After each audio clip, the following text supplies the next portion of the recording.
Este mensaje se titula ¿Por qué la pequeña Belén? Fue predicado por el santo profeta de Dios, William Marion Branham, el día 28 de diciembre de 1958, un domingo por la mañana, en Jeffersonville, Indiana. El profeta dice así: pudiera verse un poco raro esta mañana el traer puesto mi abrigo aquí en la plataforma, pero yo estaba tan contento de exhibir este hermoso abrigo que la iglesia me dio. Yo vi al hermano Neville aquí el otro día con ese hermoso traje puesto, cómo le quedaba tan bien, y yo pensé, bueno, se le miraba tan bien, y la congregación comentó al respecto. Yo pensé, yo me pondré mi abrigo en la plataforma. Ustedes saben, yo creo que nosotros nunca maduramos. Nosotros siempre... Y yo no quiero madurar. ¿Qué de eso, hermano Luther? No, nunca queremos madurar. Queremos siempre permanecer como niños. El hermano Neville dice: hermano Branham, yo pensé que usted tenía puesto uno de esos atavíos como esos ministros de alta categoría. Yo apenas lo miré de reojo y yo pensé que quizás usted tenía puesto una túnica. Es un cumplido para este hermoso abrigo. Bueno, yo diré, yo sí estaba necesitando uno y es el mejor que yo he tenido. Y yo verdaderamente lo aprecio. Y el hermano Roy Robertson, yo no sé si él está aquí en esta mañana o no, él tuvo algo que ver con la selección y realmente fue una buena selección, y nosotros estamos muy complacidos al recibirlo. Y así que nosotros estamos muy contentos de estar de nuevo en la casa del Dios viviente en esta mañana, y para gozar de estos momentos maravillosos de compañerismo alrededor de su preciosa palabra. Y ahora muy pronto, si el Señor lo permite, yo tengo que ir a ultramar. Y yo creo que ustedes lo han visto en La Voz de los Hombres de Negocio, que yo voy a ultramar este próximo mes. Y nosotros estaremos solicitando todas las oraciones del pueblo, que ellos oren por nosotros mientras estamos fuera. Pareciera ser que en ultramar mis reuniones son mejores, porque lo reciben mejor allá. En América, yo le estaba diciendo al hermano Mercer que yo escuché primero, él me dio un tocadiscos, y tenía los discos allí de algunos de mis sermones. Yo supe entonces, si alguien me ha de escuchar a mí, tendría que ser la gracia de Dios en ellos, porque yo pensé que yo pudiera hacerlo un poquito mejor. Él está grabando eso también, un poco. Usted puede cortar esa parte, ¿ven? O él está deteniendo la grabadora. Me imagino que al hacer eso lo está cortando. Pero yo les digo, yo estaba tan sorprendido. La peor predicación que alguna vez he escuchado en mi vida es la mía. Correcto, en el disco. Yo me puse tan nervioso que ni siquiera podía cenar. Me enfermé, me levanté de la mesa, no pude dormir esa noche. Y ayer fui a Kentucky con el hermano Wood. Y de regreso yo le dije: hermano Wood, yo no veo cómo yo pudiera hacer que una persona viniera a oírme hablar. Es tan pésima, me repito tanto. Y faltas de gramática y puntuación, no hay nada. Yo no sé. Yo dije, me anima en cierta manera de saber que tiene que ser Dios o nadie viniera en lo absoluto. Eso es correcto. Así que yo estaba hablando con el hermano Collins, me supongo que él está en el edificio, así que yo le dije a él vino y yo le estaba contando acerca de eso. Yo dije: hermano Collins, yo honestamente, yo casi tengo 30 años como un predicador y yo ciertamente debería de saber lo que es un sermón. Yo dije, eso es lo peor que yo he escuchado. Y él es un ministro metodista y su hermano es un hombre reconocido en la denominación metodista, y él dijo, yo le diré, hermano Branham, dijo, las puntuaciones y quizás sus frases no terminen correctamente y cosas así, pero, dijo, ¿alguna vez ha pensado usted en ese hombre que predicó en el día de Pentecostés, que ni siquiera podía firmar su propio nombre? Su nombre era Pedro. Dijo, yo me imagino que aquello no estaba puntualizado muy correctamente, pero ven ustedes lo que hace a un hombre poner sus ojos sobre eso. Uno escucha estas difusiones de radio y eso está todo escrito, ¿ven ustedes? Y ellos pueden escribirlo y puntualizarlo y esas cosas porque ellos lo están leyendo. Y yo me paré con Charles Fuller predicando detrás de una estructura de madera como de este tamaño, como su plataforma, y todo lo que él dijo, él lo leyó. Número 1, número 2, número 3, número 4, así. hasta que lo dijo todo correctamente y a tiempo. Y estaba todo censurado por la radio y demás, y con Billy Graham, yo he visto lo de él y demás, donde ellos solo se paran ahí y lo hablan, solo lo leen tan rápido como ellos pueden leerlo, y está todo listo. Así que me supongo que tendrían bien la puntuación. Pero el problema conmigo es que ni siquiera lo podría leer. Así, y si lo escribo, estoy seguro que no pudiera leerlo. Así que es la sublime gracia, ¿verdad?, de ver lo que Él puede hacer por nosotros. Pero yo estoy agradecido de comenzar ahora, finalizando este año, para comenzar un año nuevo. Yo escuché una línea de oración y ciertamente no estuve satisfecho con la línea de oración tampoco al escuchar eso. Es la primera vez que yo me he escuchado de esa manera para un mensaje y yo ciertamente estaba sorprendido. Las líneas de oración no están funcionando correctamente. No, yo pienso que dentro de poco sucederá que todos tendrán que saber todo con respecto a ellos mismos antes de que crean. Y empezando desde el primero del año, yo quiero cambiar eso. Y solo empezar la línea de oración como Dios me diga. Esta persona está fuera de línea, o si hubiera algo mal, yo me detendré con él. Dejar que los demás sigan su camino. Porque haciéndolo así, uno no logra pasar suficiente gente, ¿ven? La gente sabe dónde está y quién es y lo que ha hecho, pero ellos encuentran algo que no está alineado correctamente con Dios. Ese es el momento de que uno se detenga con ese, decir, este es, ¿ven? Así que yo creo que quizá se haga un poco de alteración, hermano Leo, desde que los oí. Y yo confío que Dios nos ayudará en el año que viene. Ahora, yo creo que en esta noche tienen servicios aquí en el tabernáculo y yo voy a estar aquí en la carretera 62 con el hermano Ruddle esta noche. Yo tengo entendido que ellos van a tener un servicio de vigilia aquí y el hermano Ruddle me había pedido para ese servicio de vigilia, pero he estado pensando que quizás yo regrese al tabernáculo para esa noche, porque yo siempre he tratado de estar en el tabernáculo en la víspera de Año Nuevo y yo quería regresar para estar con los hermanos aquí. Así que hasta cierto punto me comprometí un poco y yo estaré con el hermano Ruddle en esta noche allá en la carretera 62, en el antiguo Club 62 que ha sido convertido en una iglesia. Y entonces el miércoles en la noche estaré aquí de regreso para el servicio de vigilia. Y entonces el jueves partiremos para Chicago y de ahí seguimos a Filadelfia y luego a ultramar. Y en esta mañana no queremos retenerlos por mucho tiempo porque tenemos las entrevistas y los servicios continuarán. Y diré que desde el último servicio de oración aquí, yo estoy muy agradecido por los resultados que se obtuvieron del último servicio de oración. Ciertamente es una cosa maravillosa lo que nuestro Señor puede hacer cuando su pueblo se reúne. Los que llamarán el nombre del Señor, reuniéndose, yo creo que así es, y orarán, entonces Dios oirá del cielo. Así que vamos a inclinar nuestros rostros solo por un momento, mientras miramos hacia Él para que nos dé la inspiración que se necesita para este mensaje. Señor, tú has sido nuestro refugio y fortaleza en todas las generaciones. Nuestros padres antes de nosotros confiaron en ti y no fueron confundidos. Ellos creyeron en tu santo nombre y ellos resplandecieron como luces brillantes. Y nosotros miramos hacia ellos, como ha dicho el poeta, huellas en las arenas del tiempo, nuestras partidas dejan detrás de nosotros huellas en las arenas del tiempo. Entonces vemos que aquellos que confiaron en ti, siempre, sin fallar alguna vez, salieron adelante.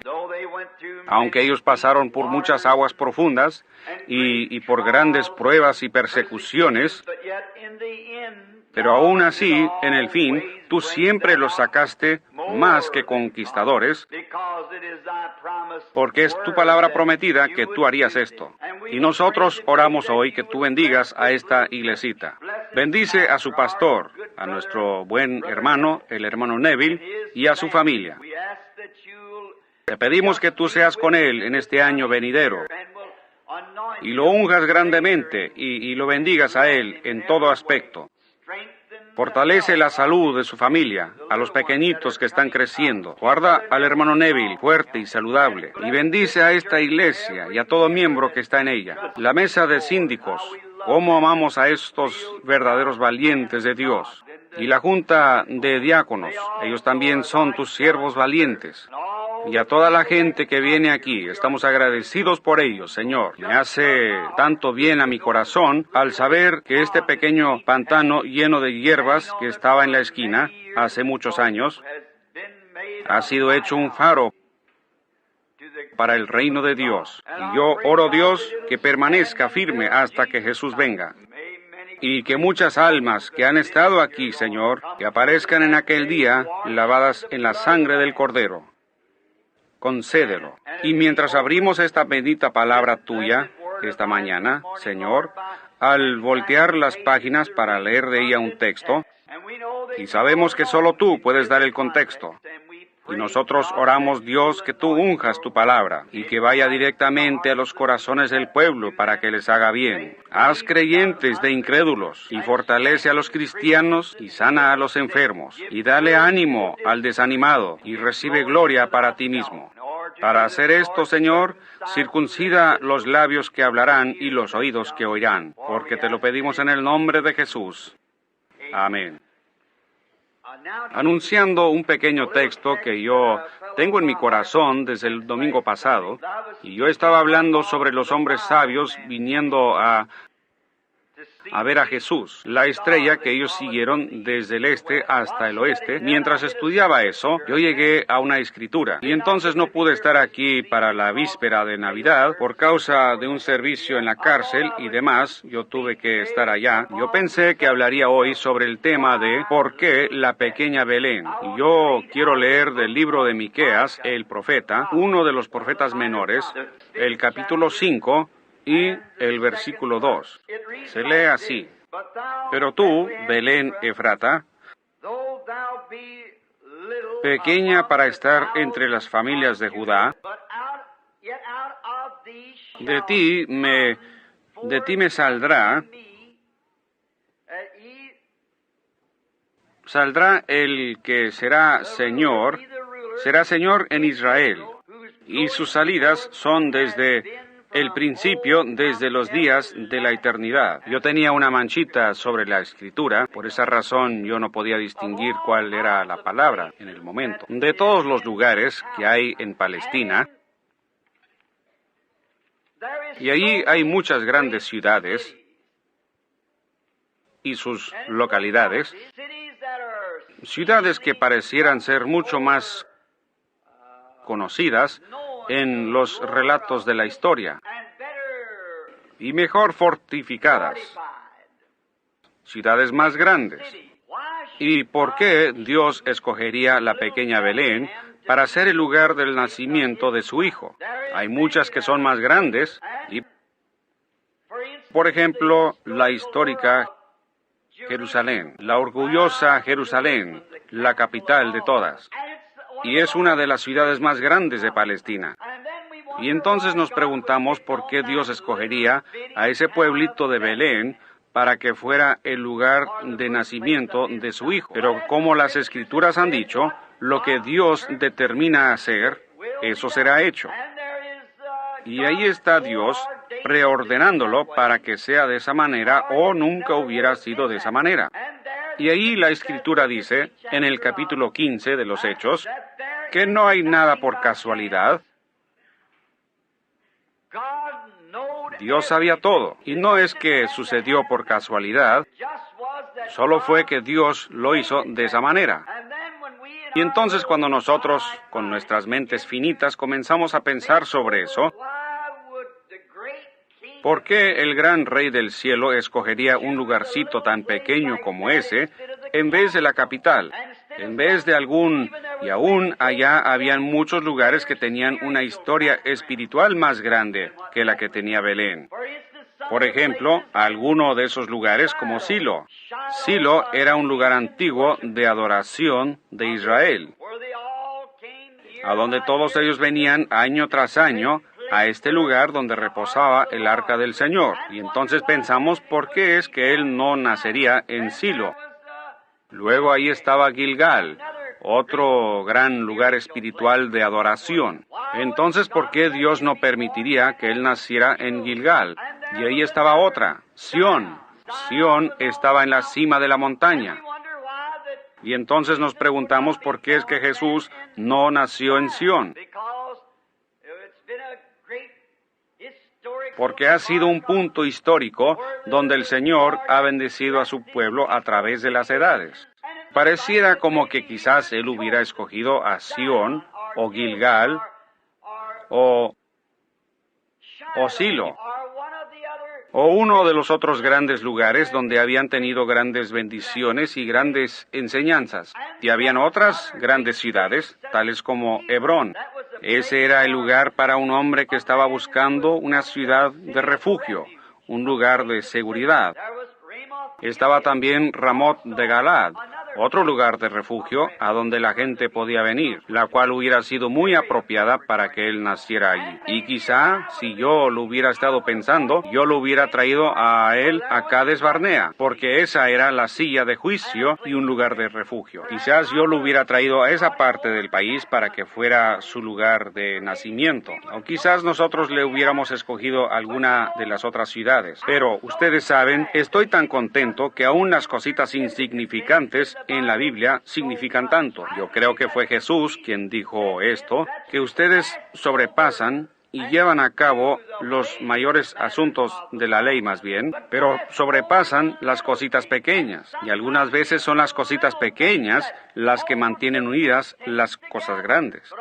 Pero en todo esto, los engranes están dando vuelta exactamente de la manera que Dios les ordenó que dieran. Den vuelta aquí, nunca habrá uno que falle en dar en su lugar. Dios ha preordenado todas las cosas y tienen que acertar exactamente en ese lugar. Y cuando nosotros obtengamos fe como esa y empecemos a pensar quién está detrás de todo esto, ¿cuál es el engranaje principal que está dándole vuelta a esta gran economía de Dios? Encontramos que es el Espíritu Santo. No ha sido dejado en las manos del hombre el hacer las cosas, pero en las manos del Espíritu Santo. Y Él es el engranaje principal, que si Él puede coordinar el resto de los instrumentos, funcionará perfectamente y mantendrá exactamente el tiempo de Dios. Y entonces vemos eso y pensamos en nuestra mente cuando vemos las cosas grandes y cómo es que las tendríamos nosotros. Y entonces nos da mucha consolación hoy al pensar que quizás seamos un grupito de gente. Quizás nosotros seamos insignificantes para el mundo y para las grandes iglesias denominacionales. Sin embargo, Dios usa esas cositas sencillas algunas veces, porque también está escrito en las Escrituras, no temáis, manada pequeña, porque al Padre le ha placido daros el reino. ¡Qué consolación! Que yo sé que así como Jesús tuvo que nacer en la pequeña Belén, así la manada pequeña será a la que el Padre le dará el reino, porque está escrito. Y toda escritura es dada por inspiración y las escrituras no pueden ser quebrantadas. Ellas tienen que cumplirse. Así que nos da esa esperanza al saber que será una manada pequeña la que recibirá el reino. Una pequeña manada fiel de creyentes. Yo estoy confiando que seré uno de esa manada, o estaré en esa manada pequeña, debiera decir. Y entonces nosotros conocemos la historia, casi todos estamos familiarizados con la historia de cómo Israel vino a Palestina por una promesa de Dios. Y sabemos que el gran Josué fue el que repartió su porción a cada tribu. Y ciertamente, si nosotros tuviéramos el tiempo de aquí hasta las 6 de la noche, para quedarnos en este tema, para alinear estas cosas, para obtener el verdadero significado de todo ello, el cual no tenemos, solo como 30 a 40 minutos, así que tenemos que hablar solo de los puntos más sobresalientes, confiando que el Espíritu Santo, a ustedes lectores de la Biblia, les colocará el resto de ello en su corazón mientras proseguimos. ¿Sabían ustedes que las porciones, como Josué las repartió en Palestina, fueron dadas por inspiración? Y esas madres hebreas de esos patriarcas, cuando el niño estaba naciendo y ella estaba en dolores de parto para dar a luz al niño, ella emitía el mismo sitio donde esos patriarcas se establecerían y estarían en los últimos días. Habla usted de inspiración, esta Biblia está inspirada. No importa qué tan pequeña, toda pequeña escritura tiene una cosa tan sobresaliente en la escritura, en el gran cuadro. Toda palabra es inspirada. Y de eso depende el destino de las almas. Porque es la palabra del inmortal y eterno Dios. Y aún esas madres, cuando el niño estaba naciendo y ella emitía su voz, los colocaba posicionalmente donde ellos estarían en la tierra prometida cientos de años después. Y Josué, sin saber eso, sin embargo, por la misma inspiración, los colocó exactamente donde ellos debieran estar. Y Josué repartió la porción a Judá. Si notan en el mapa, geográficamente está al oeste de la llanura del mar, a unas cuantas millas al sur de Jerusalén, la capital. Y cuando Judá estaba recibiendo la parte, o su parte mejor dicho, en la tierra, su provincia, nosotros así le llamaríamos, es extraño, pero esta pequeña ciudad, Belén, ni siquiera fue mencionada. Sin embargo, allí estaba, porque Abraham, o yo creo que fue Rebeca quien fue sepultada en ese lugar. Pero solo debió haber sido una pequeña aldea de alguna clase, porque si leen Josué 5, se darán cuenta que habían como 115 ciudades mayores bajo el dominio de Judá, aparte de las aldeas y pueblitos. 115 ciudades son mencionadas. Y quizás cuando fueron divididas, Belén era tan pequeña, quizá solo había una casita o dos, ni siquiera fue mencionada en la herencia. Y entonces nos damos cuenta que realmente nunca llegó a ser conocida. El que la fundó fue el hijo de Caleb, cuyo nombre fue Salma, y él la fundó. La Biblia dice que él fue el padre de ella, lo que significa que él fue el fundador de Belén. En otras palabras, él quizás se mudó allí y empezó algunas clases de negocios y comercio e intercambios, etcétera, que hizo que se desarrollara. Y más tarde hallaremos que la verdadera razón, que todos los demás estaban celosos de esa pequeña porción de terreno, la cual está hacia el norte y este, y se inclina un poco hacia el sur, en ese pico, y era la más fértil de toda Palestina. Era una región de maíz y una región de trigo, y había grandes huertas de aceitunas y demás en ella. En esa parte de Belén, o Palestina, al final de la provincia de Judá. Y hallamos que también llegó a ser la casa de Rahab, la ramera. Cuando Israel había cruzado la frontera del río Jordán a Palestina, nosotros estamos familiarizados con la historia de Rahab la ramera. Ahora, vamos a formar un cuadro de ella en esta mañana por unos cuantos minutos, como una joven hermosa, que por causa de alguna desventura en la vida, había sido obligada en eso, siendo una pagana. Había sido obligada a esa clase de vida que ella estaba viviendo. Y en muchas ocasiones la gente es obligada a la clase de vida que ellos viven. Yo estaba en la prisión la otra noche para ver a un hombre que estaba cumpliendo una sentencia. Y yo lo tomé de la mano y hablé con él. Y yo dije, ¿por qué hiciste una cosa como esa? Y tomándome de la mano, él empezó a hablar. Y él fue forzado a lo que estaba haciendo. Yo dije, porque tú permitiste que eso te obligara a hacer eso. Tú no tienes que hacer eso. Tú, ni ningún hombre tiene que beber. Yo dije, yo mismo soy nervioso, pero no hay necesidad de eso. Y esta joven, después de que ella hubo oído por primera vez de Israel, y de un Dios, que era un Dios que respondía a la oración. No solo un Dios a quien orar, pero un Dios que respondía.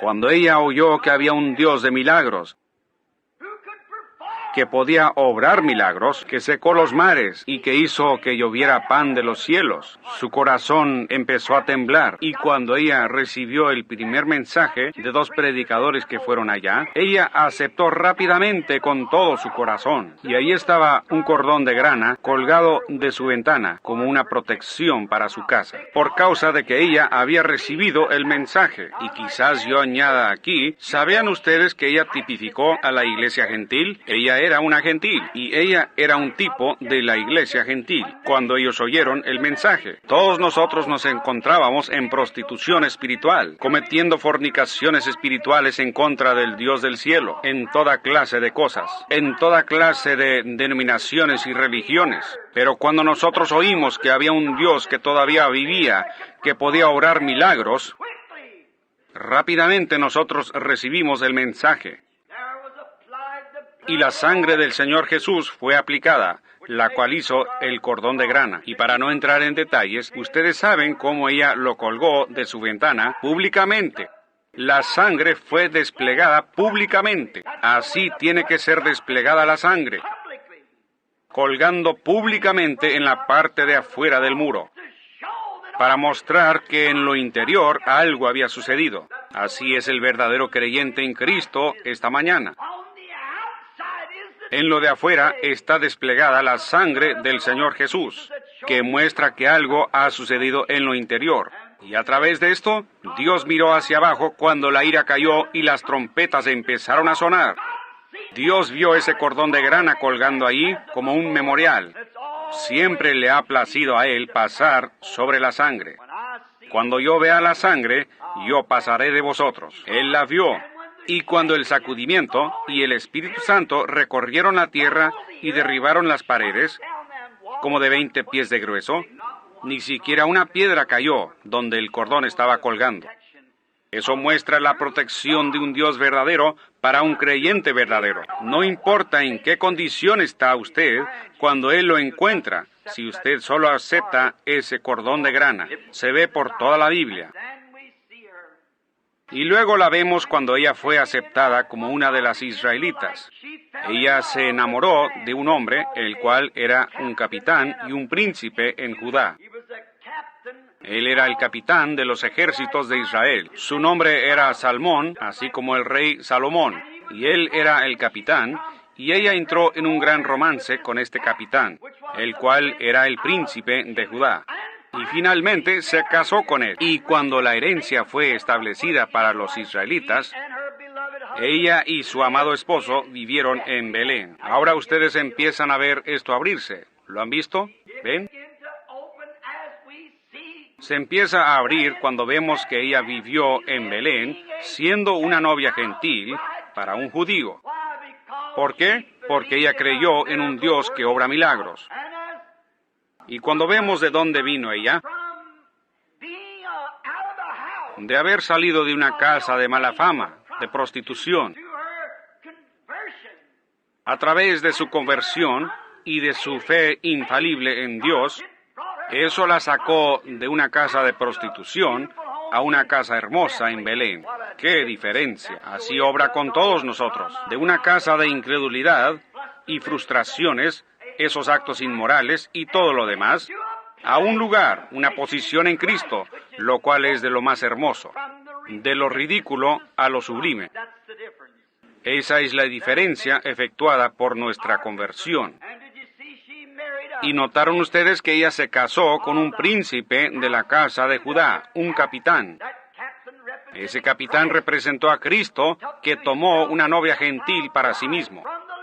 De lo más bajo de lo bajo al principal y mejor lugar en la tierra, como veremos más adelante en nuestro mensaje, para probar que así fue. Nada más pudiera ser sino eso. Ellos son un tipo de la iglesia gentil. Y encontramos que ellos tuvieron un hogar amoroso en Belén, como Salmón lo había establecido. Y llegó a ser un gran lugar y las tierras fértiles. Y qué hermoso es pensar en esa gran región de trigo allí, que sería el lugar del pan del mundo. Y eso es verdad. Con razón Jesús tuvo que nacer allí, porque Él era el pan de vida. Allí era a donde toda la nación venía por su trigo, toda la nación venía por su maíz, porque fue en Belén donde estaban esas tierras fértiles. Y ven ustedes esa cosita pequeña, diciendo, oh, era la provincia del trigo. Sin embargo, eso significaba algo. Y ustedes pueden ver cómo el príncipe gentil, o este príncipe judío, llevando a su novia gentil de regreso hacia Belén, como un lugar donde establecerse, un lugar para vivir donde había pan en abundancia. Encontramos que a través de este gran romance y la gran obediencia de fe de parte de Rahab la ramera, ella dio en nacimiento un hijo a Salmón, y su nombre fue Booz. Y todos nosotros estamos familiarizados con otra gran historia atada ahora a este eslabón. Y Booz nació en Belén de Salmón y Rahab la ramera. Y nosotros Encontramos que años más tarde, después que Noemí había dejado el país y se había ido a peregrinar con los moabitas, y cuando ellos la habían tratado mal y ella se había separado del compañerismo de los demás creyentes, se había asociado en una condición caída, en otra tierra, entre otro pueblo. En otras palabras, ella había dejado la verdadera iglesia para irse al mundo por un tiempo, para unirse a una iglesia social que creía que cualquier cosa estaría bien. Ahí ella perdió a su esposo. Y no siempre tiene que ser una muerte física. Usted pudiera perderlo en una muerte espiritual o perder su esposa. Es mejor permanecer en buen terreno. Usted mejor se debiera quedar donde sabe que está cubierto por la sangre, a pesar de cómo se miren los demás, qué tan grandes son, qué tan buenas torres tienen ellos en sus iglesias, o cómo suenan las grandes campanas. Es mejor que usted se quede donde la sangre cubre el pecado del pueblo. Puede ser que se pierda el uno o el otro, y, sobre todo, pudieran perder al Señor Jesús y ser dejados fuera. Y entonces encontramos que después que sus hijos habían muerto, ella había perdido a los dos, y ella regresó porque no había avivamiento del Espíritu en la ciudad en ese tiempo. Oh, cómo me gustaría descansar aquí por unos minutos. Cómo me gustaría empezar de nuevo aquí y mostrarles. No importa cuántas iglesias han retrocedido, permanezca debajo de la sangre. Ese es el lugar donde morar. Adentro o afuera, arriba o abajo, en las buenas o en las malas, lo que pudiera suceder, permanezca debajo de la sangre. Pero Noemí pensó que sería mejor ir allá y unirse con otro grupo, porque ellos estaban teniendo problemas. Pan espiritual, no había pan espiritual allá. Pero Dios la restaurará. Yo restauraré, dice el Señor. Quédese en el campo de donde proviene eso. Así que encontramos que ella empezó a anhelar por regresar, porque ellos oyeron que un gran avivamiento había empezado. Y si usted nota, Noemí regresó en la sazón de la cebada, dice la Biblia, justamente en el tiempo de la siega. En otras palabras, cuando estaba aconteciendo un gran avivamiento, aplicándolo espiritualmente. Ella regresó justamente en esa temporada. No le había quedado nada. Ella no tenía nada. Y Orfa, una de las esposas de sus hijos, cuando se dio cuenta de lo que ella tenía que sacrificar, siendo un tipo de la iglesia moderna, si yo tengo que ir allá, tendré que dejar mis bailes, tendré que dejar mis buenos tiempos y mis reuniones sociales. Entonces ella solo lloró y besó a su suegra y se regresó. Pero aquí está un cuadro hermoso. Estaba con ella otra nuera llamada Ruth, la cual una vez más era un tipo de la novia gentil, quien besó a su suegra y dijo: yo dejaré todo, yo me voy contigo. Que tu pueblo sea mi pueblo, que tu Dios sea mi Dios. Donde tú mueras, ahí moriré. Donde seas sepultada, ahí seré sepultada. Eso es lo que Dios quiere. No es aquello fronterizo a la mitad del camino, pero un rendimiento absoluto y completo al reino de Dios. Ella la besó. Y entonces Noemí dijo para desanimarla: tú mejor deberías regresar a tu pueblo. Yo estoy vieja y ya no hay más hijos en mí. Y la ley era que ella tenía que esperar por un hijo. Y dijo: ya no hay más en mí, y si yo tuviera un esposo y tuviera un hijo, tú también serías demasiado vieja para casarte con él. Así que mejor regrésate a tu pueblo. Pero Ruth dijo: yo no regresaré. Fe arraigada y fundada, fe perfecta había bajado al corazón de Ruth. Ella dijo: yo me voy contigo. Y ella se aferró de ella.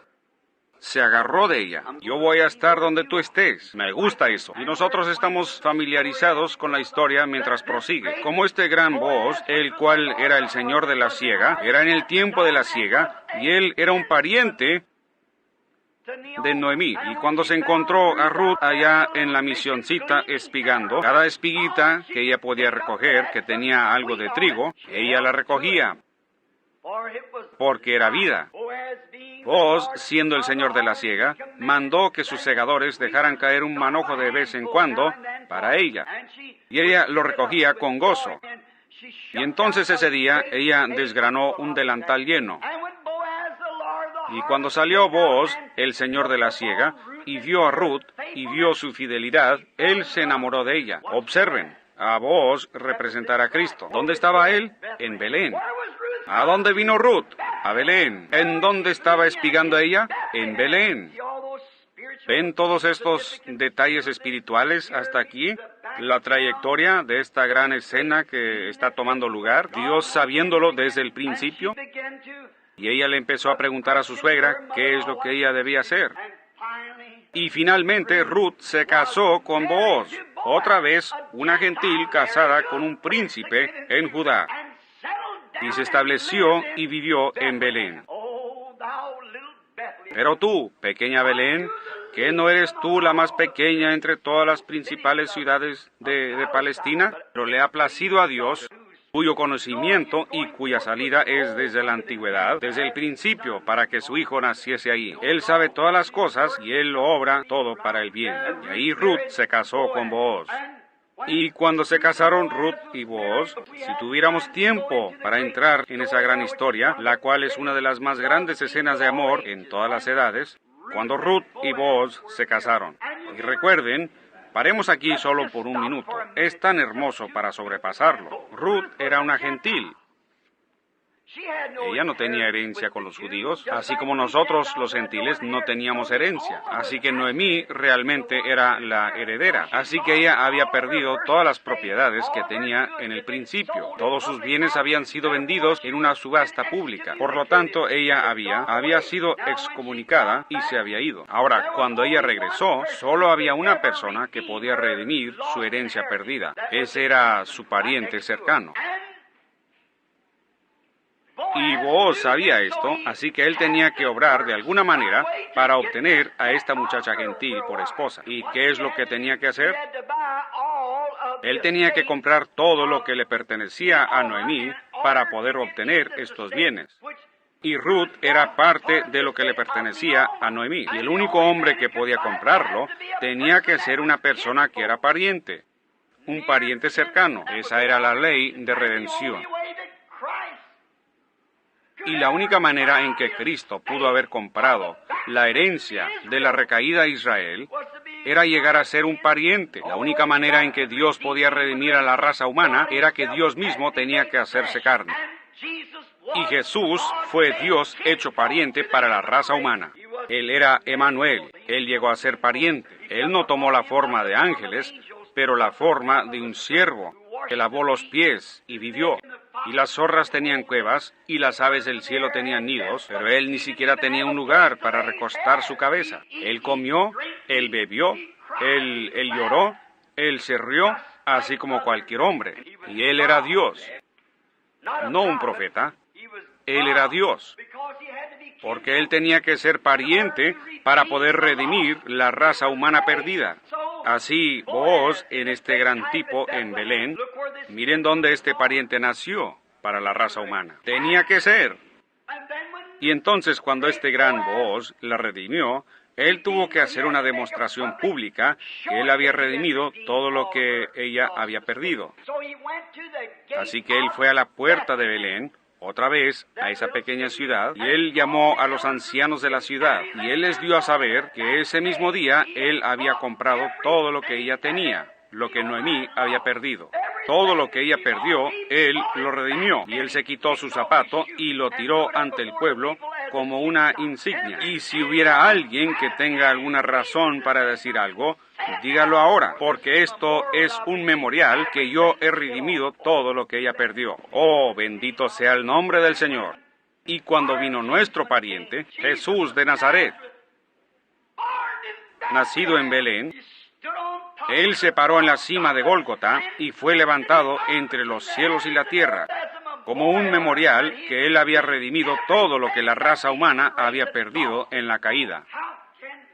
¿Cómo puede el hombre despreciar sanidad divina y los poderes de la resurrección del Señor Jesús, cuando en el Calvario fue hecha una insignia pública, que yo he redimido toda la raza humana y todo lo que han perdido? Redimió nuestra alma, redimió nuestro cuerpo, redimió todo lo que nosotros perdimos en la caída. Nuestro pariente redentor vino y fue hecho carne, y habitó entre nosotros, y ofreció la insignia y dijo, consumado es. ¿Qué se consumó? Todo está consumado. Nosotros solo vamos caminando directamente a nuestra herencia. Y mientras los días van pasando, nosotros vamos caminando cerca y más cerca.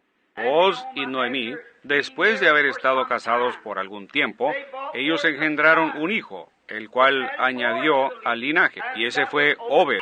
Y él también engendró un hijo, el cual fue Isaí. E Isaí tuvo 8 hijos. Y fue el gran profeta Samuel que vino con el cuerno del aceite. El gran profeta que fue con Isaí y dijo, Dios ha escogido a uno de tus muchachos para gobernar y servir a mi pueblo. Y fue del otro lado del campo, en un pequeño corral para las ovejas, de donde un muchachito rubio, flaquito, fue traído. David, el más viejo, el más joven. Y Samuel derramó el aceite de unción sobre él, en la presencia de todos sus hermanos y de los que estaban presentes. Y probó que Dios lo había ungido rey. ¿Dónde fue eso? En Belén. Gloria a Dios en las alturas. Con razón. Fue Belén donde él fue ungido como rey. Y fue en Belén donde nació David. Y su gran hijo, Jesús, también tuvo que nacer en Belén, porque había tal unidad entre los dos, como padre e hijo. Este gran hijo no solamente fue el hijo, él fue la raíz y el linaje de David. Él fue aún antes de David, él será después de David. Él fue de la eternidad hasta la eternidad. Pero de acuerdo a la carne y todas las cosas que tenían que ser cumplidas, él era el hijo de David. Él habría de nacer años después en esta misma Belén, en esta pequeña ciudad abandonada. Pero todo el tiempo allí, ¿notaron? Que estaba obrando un gran misterio poderoso que nadie parecía entender. Esa es la misma cosa que existe hoy en la Belén de Dios. Está obrando una señal misteriosa, pero parece que nadie la entiende. Es algo que va por encima de la cabeza de la gente. Parece que ellos no lo captan. No importa qué se ha hecho o qué se dice, y la parte misteriosa de las cosas que se han hecho, la gente dirá, oh, bueno, me supongo que todo está bien. Y siguen adelante, pero ellos no lo entienden. Ellos no lo pueden captar, no lo pueden obtener. Y eso es lo que Dios estaba haciendo en Belén, en Judá. Él está obrando, todas estas cosas pequeñas se están moviendo hasta llegar a una gran culminación. David, cuando él fue ungido rey, siendo un muchachito. Él era rubio, pero algo debió haber estado en él que a Dios le pareció real. El más pequeñito, el más pequeño de la familia. Los demás muchachos eran hombres grandes, finos, y se verían bien con los mantos y con una corona sobre su cabeza. Pero Dios enseñó lo que él miraba, no la apariencia exterior, pero lo interior de un hombre. Él miró a su corazón, y él sabía lo que había en el corazón de David. No importaba cómo se le miraba la corona. Él estaba buscándose un hombre que fuera conforme a su propio corazón, y David sería un hombre conforme a su propio corazón. Por eso fue que él vertió el aceite de la unción, o mandó que fuera vertido sobre David, el cual el nombre de David significa amado. Y años después, eso fue representado muy bien en Jesús, el amado, el hijo de David, quien habría de venir a cumplir todas las cosas que habían sido prometidas. En esta pequeña ciudad de Belén fue donde estas cosas sucedieron, y fue en las mismas colinas de Judea donde David había apacentado sus ovejas. Muchos años después, ahí fue donde los ángeles cantaron su primer villancico en las colinas de Judea, mirando hacia Belén. El primer villancico: a vosotros os ha nacido en la ciudad de David Cristo el Señor. Cuando estos ángeles aparecieron por primera vez para cantar, no fue en Jerusalén, la iglesia grande, ni tampoco fue en Gilgal, ni fue en Silo, donde ellos siempre habían tenido toda su adoración denominacional, pero fue en la pequeña Belén, donde el Espíritu de Dios se había estado moviendo de una manera misteriosa, trayendo algo. Fue allí a donde Cristo tenía que venir. Fue exactamente en esa misma pequeña ciudad, donde nació un rey, donde una madre virgen dio a luz a su primer hijo.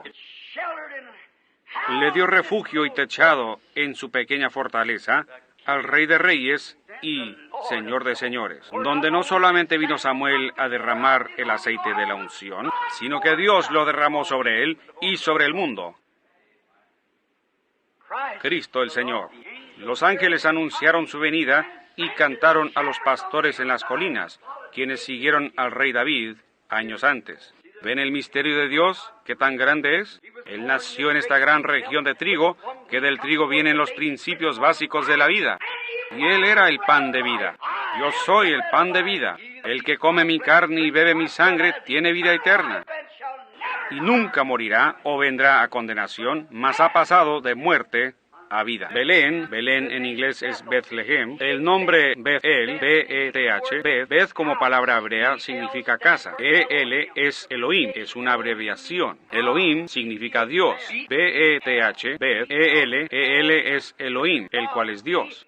La casa de Dios, donde es colocado el pan de vida. E-L, H-E-M, terminándola y poniendo la L con la E, significa barra de pan en el hebreo. El-Hem. E-L es Dios, Elohim. B-E-T-H es pan, o sea, B-E-T-H es casa. E-L es Elohim abreviado. Entonces, E-L, H-E-M, es pan. ¿Qué fue él? La casa del pan de Dios. La casa del pan de Dios. Casa, Beth, Elohim, Dios, El-Hem, pan, la casa del pan de Dios, significa Bethlehem. ¿Dónde más podría él haber nacido sino allí? Pero fue ocultado de todos menos al profeta. Él dijo, él saldrá de Belén. Ellos estaban buscando en Jerusalén, estaban buscando en la gran Silo, estaban buscando por todas partes, pero él salió de Belén, porque era la casa del pan de vida de Dios. Él es la canasta del pan de Dios para el mundo. Ahí estaba, nacido en Belén. Él no pudo haber nacido en ninguna otra parte. Podrían haber muchas cosas grandes. Yo estaba estudiando esta semana de los distintos aspectos espirituales de esto, el por qué tuvo él que nacer en Belén. Cuando yo toqué estos puntos, el Espíritu Santo me arrebató y yo dije, oh Dios, eso es suficiente. Ahora lo veo. Él no pudo haber nacido en otra parte sino en Belén. Era el lugar del pan de la nación. Era el pan de toda la casa de Israel, el que salía de ahí. Él era el pan de vida que descendió del cielo, el maná espiritual. Tuvo que salir de Belén, el linaje del pan, el lugar donde se encuentra el pan. Belén, la hornada del pan. Ahora, Jesús siendo el pan de vida, el hombre comerá de él, dijo él, y nunca morirá. Otro gran evento que yo no podría dejar de mencionar era cuando David estaba en su momento más crítico, cuando él era un fugitivo. Él ya había sido ungido. Él sabía lo que habría de ser. Él habría de ser rey. Dios lo dijo. Y sin embargo, él fue odiado. Él estaba parado entre dos grandes fuegos. Aquí estaban los filisteos de un lado persiguiéndolo. Aquí estaba Saúl del otro lado. Y él era un hombre sin patria. Así como está la iglesia hoy, la verdadera iglesia viviente de Dios, sin denominación o ninguna otra cosa. Ella se para sola. Sin embargo, se ha derramado la unción sobre ella. Ella sabe lo que es. ¿Cómo puede llegar a cumplirse? El diablo en ambos lados persiguiendo a David.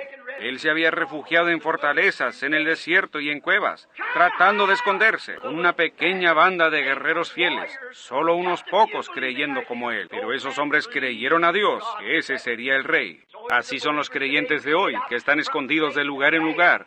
Pero sin embargo, ellos saben quién viene para ser rey. A mí no me interesa quién va a ser presidente. Sabemos que él viene y se mira más lejos que nunca. Cuando la ciencia está tratando de gobernar y dicen que pueden hacer un hombre, que pueden hacer esto y que ellos pueden tomar un conejo y sacarle polen y hacer otro conejo y demás, tratando de desaprobar la palabra de Dios. Sin embargo, hay un pueblo que cree en Dios que se para tan firme como siempre. No importa lo que venga o vaya, ellos todavía creen en Dios. Dios es verdadero. Ellos se aferran de las manos incambiables de Dios, en medio de batalla, en medio de lágrimas, en medio de enfermedad y muerte y de todo. Ellos aún así se aferran de la mano incambiable de Dios. Ellos saben que Él viene como rey. La gente hoy se ríe y hace burla de ellos y los llaman aleluyas, los llaman todo lo que quieren, pero esos guerreros de Dios se paran fieles en el puesto del deber. Pudieran llamarlos el grupo sanador, pudieran llamarlos montón de fanáticos o lo que desean. Ellos se aferran a ese rey. Ellos saben que Él viene en poder. Aunque los demás tomen su nombre en vano, se burlen y se mofen del pueblo quien cree en Él, llamándolos desechados, escoria.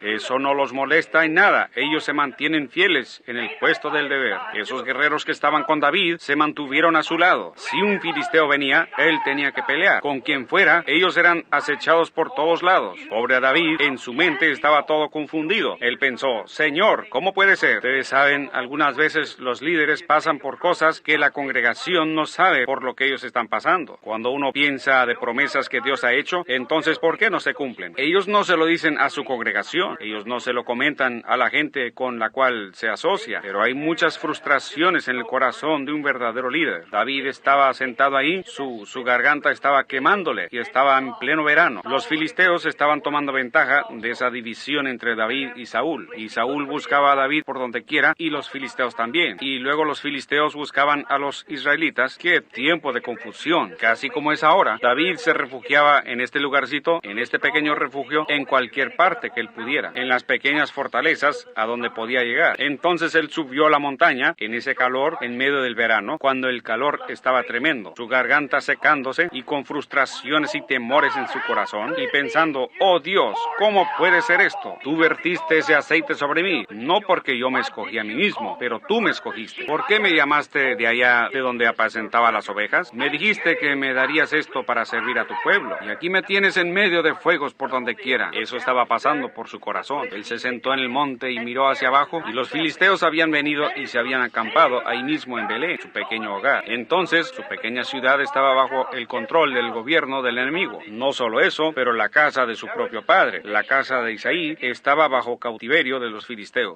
Allí estaba su propia nación, su propia iglesia, en contra de él. Aquí estaba el enemigo con el que estaba peleando. Aquí está la gente de la iglesia con quien él estaba peleando. No porque él quería, pero porque él fue forzado a hacer eso. Y muchas veces nosotros somos forzados a hacer cosas y a decir cosas que nosotros no queremos decir como real líder espiritual. Pero él es forzado a hacer eso. Él tiene que escoger un lado y mostrar sus colores. Yo tomaré el camino con la minoría despreciada del Señor, dijo el escritor del himno. Así que ahí estaba él, en ese día caluroso, sin duda caminando para atrás y para adelante, y mirando hacia abajo a través de ese extenso valle, como de 25 millas, para ir y venir. Allí estaba la casa de su propio padre, en cautividad por los filisteos. Ahí estaba Saúl, al cruzar al otro lado, y aquí venía sentado en medio de los dos partidos, ¿ven? Para tomar su lado, viendo este tiempo tan tremendo cuando Israel estaba toda quebrantada. La iglesia se dividió en diferentes denominaciones, por así decirlo. Aquí estaba parado David sin saber qué hacer. Sin embargo, sabía que sobre él estaba la unción. Ellos sabían que la unción estaba ahí. Ellos sabían que David iba a ser rey.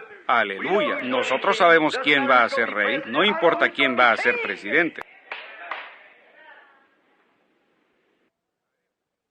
Él será rey. Yo sé que se necesita algo para pararse, pero Dios me ayude a cerrar mis ojos a las denominaciones y a todo lo demás, y fijarme en ese cuadro espiritual de más allá, que Él es el rey venidero. Yo le serviré a Él. Si es muerte, que muera. Si es mi familia, si son mis amados, si es mi denominación, si es cualquier cosa, que pueda servirle a Él. Yo me quedaré con Él. Esos son los guerreros de Dios, como los que estuvieron con David, que tenían sus manos sobre sus espadas, dispuestos a caminar en cualquier momento. Así es como caminan los guerreros de Dios, listos. El enemigo dice, tú tienes que tomarte un traguito para ser sociable. Yo no tocaré tus cosas inmundas.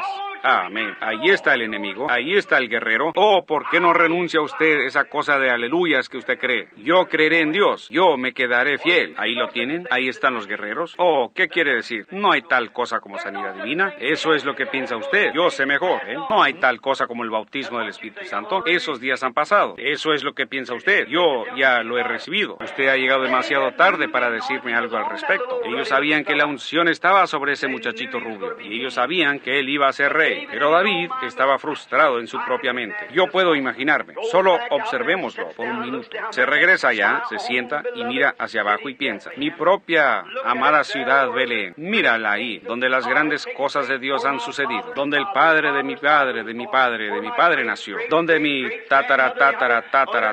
tatarabuela allá pronunció en el tiempo del nacimiento de Judá, de cuya tribu yo soy, que más allá está algo sobrenatural. Ella pronunció su lugar y Josué colocó a ese hijo ahí mismo, y de ahí han venido todas estas cosas. Tiene que ser. Yo era un pastor y tú vertiste el aceite sobre mi cabeza. Tú dijiste que yo sería rey. Yo te creo. Amén. Entonces él regresa y mira hacia abajo y piensa, bueno, allá muy abajo en mi pequeña ciudad donde nací, está ese grupito donde me asociaba en aquellos días buenos del pasado. Sería mejor si los metodistas miraran hacia sus buenos días de antaño, cuando ellos eran pocos y esparcidos en escuelitas aquí en América, cayéndose bajo el poder de Dios, echando agua en sus caras. Sería mejor para ustedes bautistas también mirar hacia atrás de donde ustedes vinieron y el resto de ustedes. Ustedes pentecostales miren hacia atrás de donde vinieron. Eso es correcto. Allí, en el calor de la batalla, David empezó a pensar, oh, yo me puedo acordar de aquellas noches cuando me acostaba allá al lado de ese monte. Yo me acuerdo cuando miraba aquellas estrellas, cómo ellas se movían allá arriba y cómo Dios habló a mi pequeño corazón de muchacho. Yo me puedo acordar de cuando entré tanto en el Espíritu un día, mirando a las nubes y a los pastos verdes y refrescantes, hasta que yo grité bajo el Espíritu y canté, Jehová es mi pastor, nada me faltará. Aunque ande en valle de sombra de muerte, no temeré mal alguno, porque tú estarás conmigo.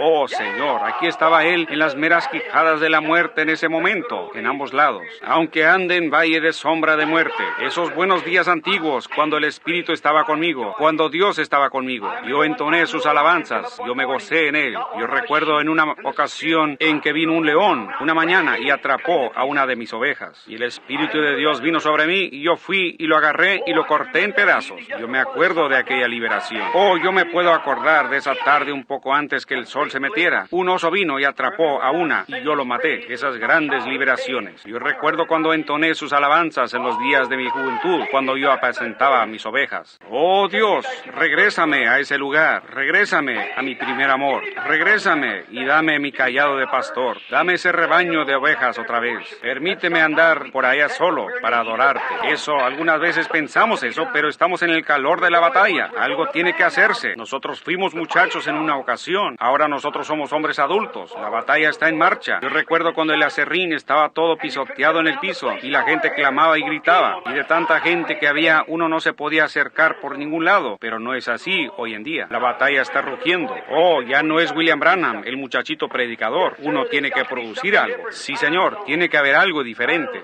El tiempo está en marcha, la batalla ruge, el fuego está encendido, el tiempo para ser liberado, la gente, todos los que fueron hallados escritos en el libro. Ahora el tiempo ha llegado. David y toda su frustración, caminando para atrás y para adelante y pensando, oh, este día caluroso, oh, hace tanto calor, oh, Saúl quizás vendrá por este lado, los filisteos por este lado, ejércitos por donde quiera alrededor, y aquí estamos nosotros sentados en la boca de una cueva, y sin embargo, el aceite de la unción está sobre mí. ¿Cómo puede ser? Oh Dios, ¿cómo puede ser? Oh, cómo quisiera un trago de agua. Entonces en su mente regresó allá junto a las puertas de Belén. Ahí había un pozo. No había otra agua como esa agua. Ustedes saben, Palestina tiene alguna agua muy mala. Ellos tienen aguas malísimas y aún tienen fiebre del agua negra y cosas en ella. Y mucha de esa agua es alcalina, la cual lo mataría aún. Pero en Belén también es donde está la fuente principal de agua para la provincia. No había otra agua como la que tenía Belén. David solía pensar, cuando yo llevaba mis ovejas y empezaba por la mañana, yo pasaba por ese pozo antiguo y bebía. Oh, qué fresca y qué dulce, cómo saciaba la sed. Y ahora su garganta le comenzaba a pedir, y aún ungido. Oh, si tan solo pudiera tener un trago de agua. Ahora sus guerreros, y él exclamó en su desesperación,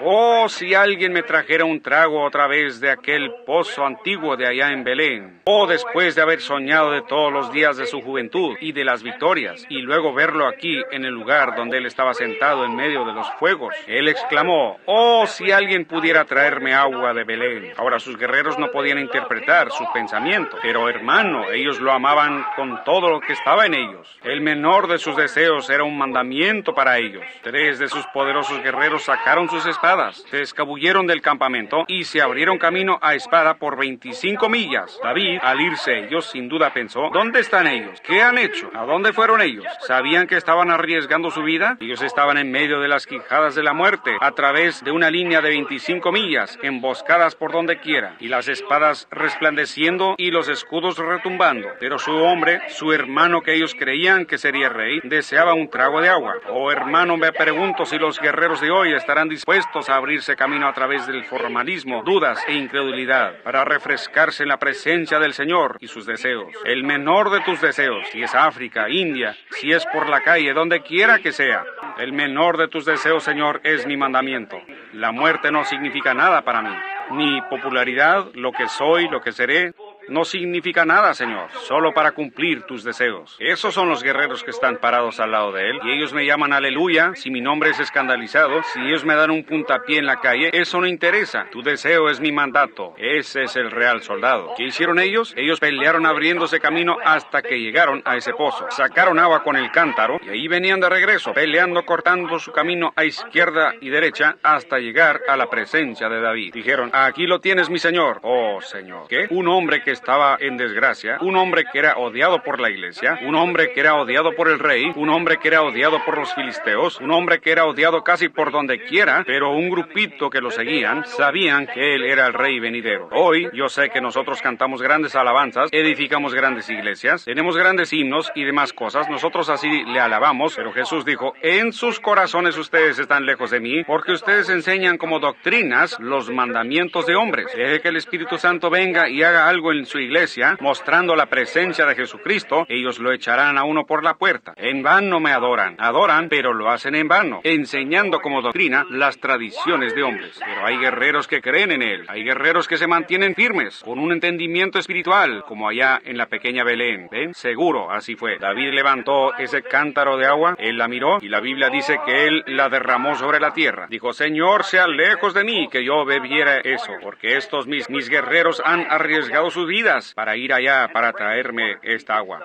Es la sangre de hombres, y yo no puedo hacerlo. Y esta agua dulce, por la cual ellos arriesgaron sus vidas y abrieron camino por la línea de los enemigos para ir allá y obtenerla, David la derramó sobre la tierra como una ofrenda voluntaria hacia el Señor. No fue por maldad, sino que fue un cumplimiento de las Escrituras. Porque a pesar de que Jesús de Belén es el pan de vida, Él también es el agua de vida. Seguro que es. ¿Y qué hizo Él? Él fue representado en ambas cosas, en David y en los guerreros, porque Él era el rey, y Él era el guerrero que vino y abrió camino por las líneas del enemigo. Amén. Conquistó muerte, infierno y la tumba. Derramó su propia sangre para que Juan 3:16 pudiera cumplirse.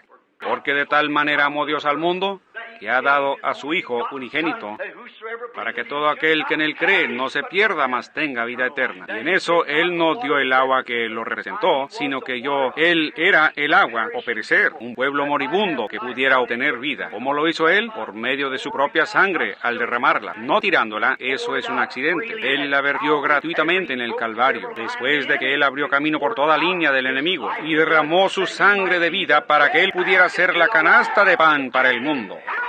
Hay una fuente sin igual de sangre de Emanuel, y queda puro en su raudal quien se sumerge en él. Por eso es que Él nació en Belén. Por eso es que Él tuvo que venir, porque ahí era el centro del pan, el pan de vida. Ahí era el centro del agua, que es las aguas de vida. Y en Jesús estaban ambos, el pan de vida y las aguas de vida.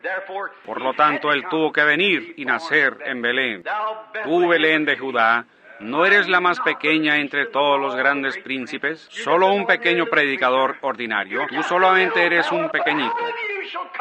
Pero de ti saldrá el Señor que es desde la antigüedad, desde los días de la eternidad. Tus salidas han sido desde el principio, desde los días de la eternidad. Por eso es que Él nació en Belén de Judea. Esa fue su cuna. Y, mi hermano, el lugar en donde Él quiere tener su cuna hoy es en tu propio ser, tu propio corazón, para que Él pueda manifestarse en ti las aguas de vida a una gente moribunda y el pan de vida a un pueblo hambriento. Él es el pan y el agua de vida, las cuales son las dos cosas esenciales en la vida del hombre. Eso es pan y agua. Ha sido prometido, seguro. Inclinemos nuestros rostros solo por un momento. Y al hacerlo, yo deseo toda su atención. ¿Han estado ustedes en Belén en esta mañana? Si ustedes nunca han estado en Belén, fue llamada Belén Efrata también. Belén Efrata. Efrata significa la raíz. Viene de la palabra H-E-M-P. Hem, significa la raíz. Y allá el distrito antiguo fue llamado Efrata, que significa es el principio de la vida. Y Cristo dijo, si permanecéis en mí, yo soy la vid y vosotros los pámpanos. Él es la raíz de toda vida. Si usted nunca ha venido a Belén, Efrata, la Belén, vengan esta mañana y recíbalo a Él como su Salvador. Y Él le perdonará sus pecados. Levantarían ustedes sus manos hacia Él y dirían, Señor, ten misericordia de mí ahora. Yo ahora vengo a Jesús con todo mi corazón. Yo vengo a tu Belén, el agua y el pan de vida. Yo ahora lo acepto a Él como mi Salvador. mejor. El Señor le bendiga, jovencito allá atrás. El Señor le bendiga. Dios le bendiga, pequeño. ¿Hay otro? Diga, yo vengo hoy con nada en mis brazos. Yo me paro sediento, mi garganta está seca. Me pregunto a dónde puedo ir y encontrar vida real. Me pregunto. Yo me he unido a iglesias. Dios le bendiga, hermana. Yo me he unido a iglesias. Yo ya he hecho todo lo que sé hacer, hermano Branham, pero aún así nunca he tocado el verdadero recurso, el dador de vida. Yo ahora vengo, Señor, para recibirlo. Él está aquí por usted. Levantaría su mano y diría, soy yo, Señor. Yo soy el que está parado y necesitado. El Señor le bendiga mientras oramos. Oh, Señor Dios, este pequeño mensajito quebrantado, aunque fue traído de las Escrituras y todos sus símbolos que tú has puesto allí, quizás está escondido de los ojos de los sabios y prudentes y será revelado a niños tales que quieran aprender. ¿Cómo es que la pequeña Belén, la más pequeña de todas ellas, cómo es que el profeta dijo eso? ¿No eres tú la más pequeña entre todos los príncipes? Pero le agradó tanto a Dios el poder sacar de ese lugarcito insignificante al Señor de Israel. Señor Dios, de un grupito pequeño de gente que ha sido lavada por la sangre viva y escarlata del Señor Jesús. Tú traerás, Señor, a ese grupo en algún lugar a través de este mundo a Cristo otra vez, que regirá todas las naciones con una vara de hierro. Te ruego, Padre Dios, que tú seas misericordioso con cada uno de nosotros que estamos presentes hoy y que nosotros vengamos a tu Belén. Oh, vengan todos los fieles. Nosotros hemos estado cantando, ven a Belén. Y Señor, permite que ellos puedan ver que no es ir a una pequeña ciudad allá, que en una ocasión fue en símbolo, pero es ir a la realidad, Jesucristo, el pan de Dios y el agua de vida. Y estos quienes levantaron sus manos, recíbelos en tu reino ahora mismo, Señor, porque es por su fe que ellos lo reciben a Él, es por fe que ellos levantaron sus manos, y es por fe que yo creo que tú los recibirás. Guárdalos, Señor, en Belén, de donde ellos nunca se extraviarán, ni se irán como Noemí, pero que si los tiempos se ponen difíciles, concede que ellos se queden ahí en Belén. Les irá mejor en el transcurso del tiempo, concédelo, Señor. Ahora yo oro que tú seas misericordioso con aquellos que están enfermos y afligidos. Están aquí algunos, Señor, que necesitan tu toque sanador. Oh, Señor, tú restauraste Belén a toda su gloria que tuvo en el principio. Tú la restauraste en el tiempo de depresión cuando ella estuvo enferma. Tú la regresaste y trajiste a Noemí en la temporada de la cebada. Y ahora, Padre, nosotros rogamos que tú traigas a cada Noemí y a cada uno que está aquí, que esté en necesidad. Yo oro, Dios. Oh, Señor, es la temporada de la cebada ahora mismo. El gran pan de cebada que fue visto, que venía rodando, descendiendo del monte, entrando en el campo del enemigo. Yo oro, Dios, que tú traigas ese gran pan de cebada en este edificio ahora, que sea la expiación para la enfermedad del pueblo, así como del pecado, y sana a cada persona que está en la presencia divina. Yo solo siento, Señor, quizás solo es mi propio sentir personal, pero yo siento que tú estás cerca, tu presencia está ahora aquí. Creo que tú estás aquí. Yo no digo esto solo a causa del pueblo. Tú que conoces el corazón del hombre, yo oro, Señor, que de algún modo ellos capten la visión en esta mañana como esos guerreros. Que tu gran omnipotencia, tu gran poder, tu gran presencia, tú siendo quien eres, el Hijo de Dios, el Rey, el ungido, que estás entre nosotros, ellos capten el vislumbre de esto en sus almas y sean sanados de sus aflicciones. Yo hago esta oración mientras les entrego esto en el nombre de Jesucristo, tu Hijo. Amén.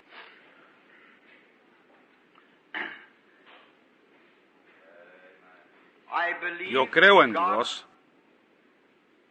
Todas sus palabras, yo creo que cada parte de su palabra está divinamente inspirada. Yo creo que Él no es yo era, pero Él es yo soy, una presencia que siempre existe. Yo creo que ahora mismo, entre este pueblo aquí, ustedes que levantaron su mano, búsquense una iglesia, sean bautizados en el nombre de Jesucristo, llamando hacia Dios, lavando sus pecados, creyendo que su pronta venida Él ha de aparecer en su segunda venida. Yo también creo que su presencia está aquí para sanar a los enfermos, para sanar a los que están necesitados. No necesariamente se tiene que orar por ustedes uno por uno. Yo probé eso la otra noche a la gente, que yo solo quería mostrarles lo que había pasado. Había un cierto joven, quien está sentado mirándome ahora mismo, que había estado en cama por varios días. Su garganta estaba tan hinchada que él no podía comer ni nada. Su fiebre estaba muy alta. Y él le había dicho a su padre y a su madre, traigan al hermano Branham para que venga a orar por mí. Y Y por alguna razón ellos no querían molestarme porque yo estaba ocupado. Y algo me dirigió a ir a su casa. Mientras estaba sentado allí, ellos trataron de traerle un plato al joven, con un huevo muy blando y alguna otra cosa, y un poco de frijoles blandos molidos, y él estaba tratando de tragárselos. Y les daba vueltas, con un dedo los molía, sus dientes estaban todos hinchados y el pus le corría de ellos, y él trataba de molerlos así con sus dedos, y trataba de pasarlos por su garganta así, y él masticó una o dos veces, y él no podía hacerlo ya más. Lo empujó hacia atrás. Yo estaba sentado ahí sin haber orado. Hay una cosa pequeña, uno no puede decirle a todos lo que está sucediendo. No, yo dije, Señor, Señor, ahora está muy cerca el fin del año. Hay algo que viene, algo nuevo. Permíteme, Señor. ¿Es esto? ¿Es esto? Y tan pronto como yo empecé a decir eso, y a decir, ahora en mi corazón, yo sé que tú estás aquí. El joven extendió la mano y tomó otro bocado, y otro bocado, y otro bocado, y otro bocado, y limpió todo su plato y se subió a su carro y se fue. Oh, Él es Dios. ¿Ven? Su presencia, su presencia. Ellos no, es solo dejarlo a Él que esté presente. El otro día cuando tomaron la última fotografía, cuando yo lo vi a Él parado ahí, yo lo vi a Él y pensé, bien, yo he visto al ángel del Señor en esos, yo sé que fue maravilloso, pero cuando Él tomó esta, entonces como a las 3 de la mañana, Él me despertó y me dijo lo que iba a pasar y me lo explicó todo y cómo estaría la armadura y todo. Me enseñó cosas ahí que yo nunca había visto. Yo entré y la cogí y la miré y ahí estaba. Yo nunca lo había visto antes. Oh, qué sensación trajo eso para mí. Una consolación de saber que Él está presente. Él está aquí, solo su presencia. Y la presencia del Señor estaba ahí para sanar a los enfermos. La presencia del Señor está aquí para sanar a los enfermos. La presencia del Señor está aquí para traer convicción a pecadores. La presencia del Señor está en medio de su pueblo. Y Él es el Belén de Dios, llena de pan y agua. Yo estoy tan contento, también ustedes, de que tenemos un lugar a donde venir y comer y vivir para siempre. Ahora, el Señor les bendiga. ¿Tiene algo que quiere decir, hermano? Pongámonos de pie por un momento. Nuestro antiguo canto de despedida. Lleva el nombre de Jesús contigo. ¿Cuántos aman al Señor? Veamos sus manos levantadas muy alto. Ahora, mientras ustedes tienen sus manos levantadas, ahora bájenlas y dense la mano con alguien que esté parado a un lado de usted. Y diga, Dios le bendiga, peregrino. Dios le bendiga. Eso es correcto. Luego alrededor. Muy bien, eso es solo para que ustedes se conozcan los unos a los otros. Muy bien. Ahora miremos hacia arriba a los cielos y cantemos esta alabanza ahora. Take the name of Jesus with you, child of sorrow and of woe. It will joy and comfort give.